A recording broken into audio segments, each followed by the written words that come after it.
I'm looking good, I'm feeling good, I'm so fly. All right, guys, so today I want to talk about something that so many of you guys need to hear, even though you may not think you do.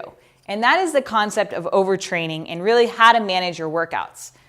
Now, what we want to talk about first off is this idea of stress, right? We've talked about this idea of stress and how it can have a negative effect on the metabolism.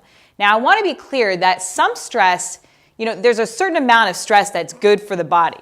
On one hand, no stress is a disaster for the body. However, on the other hand, too much stress is a disaster for the body.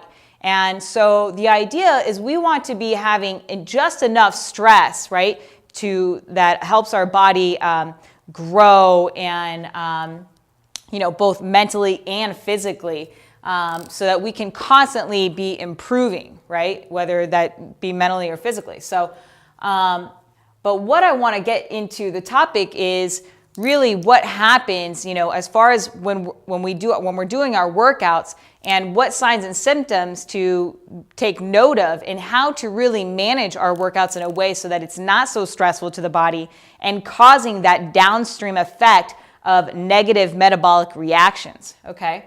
So first thing that we're going to talk about is, we're going to think about, okay, so what happens when you work out? First, it's the workout itself, right?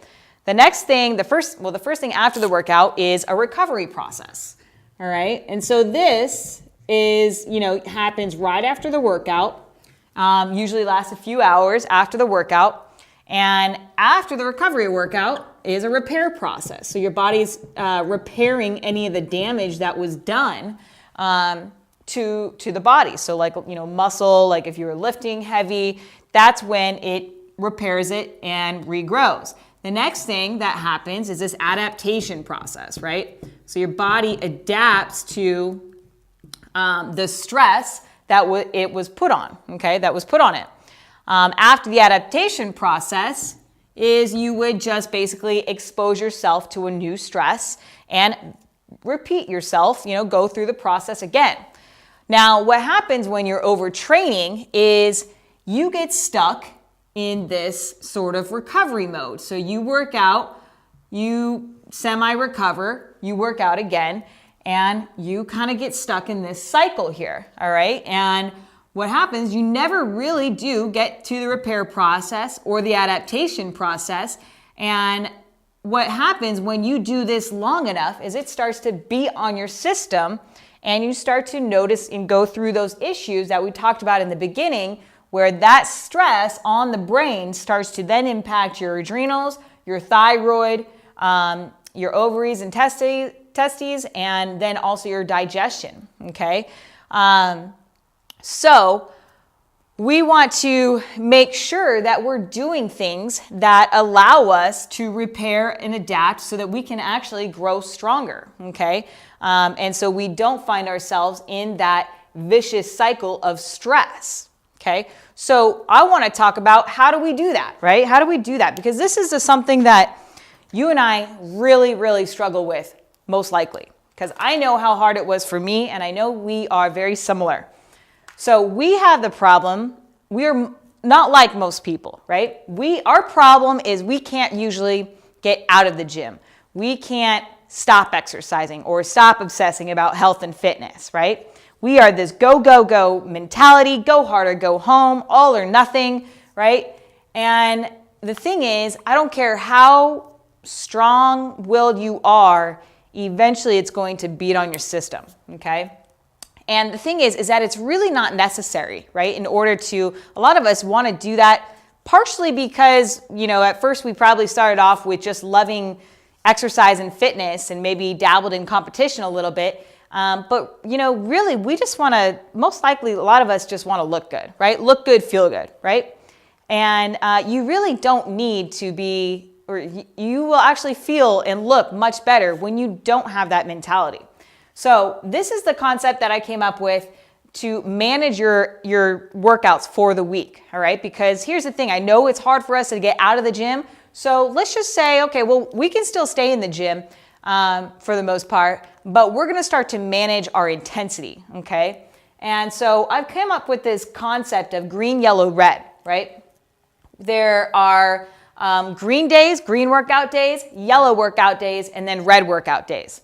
Now, green workout days are go hard days, right? This is where you're going all out and hitting PRs, lifting super heavy, going for new workout times. Really, like, you're gassed on the floor at the end and exhausted, okay? So this is go hard. Green is go hard. So you can think of it like a stoplight, right? Green means go, okay? Now, yellow days are going to be days where you want to lighten the volume, lighten the load, lighten the intensity. So it's mellow yellow, okay? So you're going to slow down, take it easy.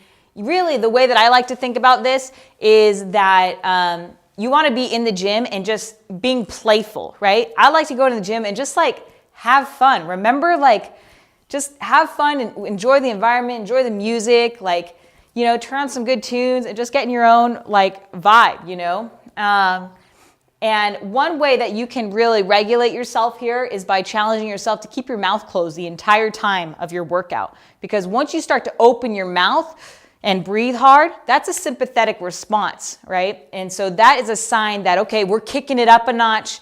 And even though it's not hard, even though the workout's not hard, like if I have to open up my mouth, the metabolism thinks otherwise. It thinks differently. It doesn't care, again, like what you want or what you like to do. It cares about how to stay in balance. And so when you start to, do things that are green, green, green all the time, even though it's still not as hard as what you like normally can push, your body will still see it as a stress. So I challenge you to try out like closing your mouth on your yellow days and really just, lightening the load, lightening the intensity, and focus on quality movement versus going for time or for weight, all right? So this is just kind of a mellow, all right? And then red days are going to be your rest days, okay? But it doesn't mean that I just want you to sit on the couch all day. These are your movement days. So I want you in your mindset days. I want you doing things like mindfulness activities. So this is going for a slow leisure walk, especially like in the woods, right? Or going and sitting in the sauna, or going and getting a massage, or getting some foam rolling done, or cleaning the house, or just or Tai Chi, restorative yoga, reading a book, like things that are really slow down the mind, okay? And there's a ton of benefits on mindfulness, on how that affects your psyche with food, and being very aware of really like, what your habits are, and what your psychology around food is, okay? So red days are a way for you to improve your mindset and your mindfulness and recover the metabolism, give it enough rest and recovery through that parasympathetic state, which is what we're after. So these are your rest days. Now, how many days of each is going to be dependent on you, but from what I've found, and I'm a ex-elite athlete, is that really you should probably only be doing like 1 to 2 of these a week, 1 to 2 green days a week. And then this is where it kind of gets, it depends on what your personal preferences are as far as working out. I do 4 to 5 days, depending on how I'm feeling. And I'll go 2 to 3 days of yellow, and then 2 to 3 days of rest, of red days, okay? And that seems to be a really good combination. But from what I've experienced and with all of my clients, is that most of your days should be in this yellow zone. And then every once in a while, you put in a green, and your yellow days should match your red days. And your yellow days should also be kind of twice as many as your green, around that. But basically, you want to be focusing on, again, doing what works for you. So what you need to do is really understand that your metabolism is talking to you all the time. Your body's always talking to you. So you're going to be wanting to listen to what your heck and schmeck are saying, okay?